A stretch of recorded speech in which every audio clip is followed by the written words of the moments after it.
Oke, bismillahirrahmanirrahim. Saya Kata Prasetyo dengan NIM 2147798 SP 929 akan menjelaskan terkait perkiraan listrik pada smart meter menggunakan metode jaringan secara tiruan. Adalah dasar teori yang saya gunakan adalah sistem segitiga daya, ada model jaringan ANN atau jaringan secara tiruan, dan juga metode kalkulasi. Saya menggunakan MAPE atau metode error. Lalu masuk metodologi, yakni alur sistem dari saya mulai dari inisialisasi semua komponen, yakni komponen saya gunakan adalah RTC atau real time clock, dan juga SD modul memory card untuk menyimpan data history, lalu ada LCD dan juga RTC.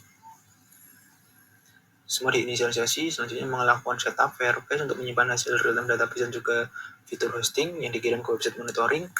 Selanjutnya masuk ke web monitoring, ada alur pemutaran konten, alur login, dan juga alur pengambilan data Firebase. Lalu masuk ke alur penelitian. Di sini mulai dari studi literatur, pemilihan jaringan secara tiruan hingga kesimpulan dan saran dari model. Lalu masuk ke diagram alur dari pemilihan jaringan, mulai dari pengumpulan data, eksplorasi, pembuatan model jaringan, hingga analisis dan pembahasan. Lalu masuk ke alur tuning jaringan secara tiruan. Di sini ada 3 tuning fitur lag atau fitur masukan dari jaringan secara tiruan, tuning hidden layer atau lapisan tersembunyi, lalu tuning de neuron. Masuk ke pengujian ralat. Pengujian ralat di sini saya bandingkan dengan meter 1 pas untuk melihat hasil akurasinya. Ini adalah hasil dari perbandingan dari pengujian ralat.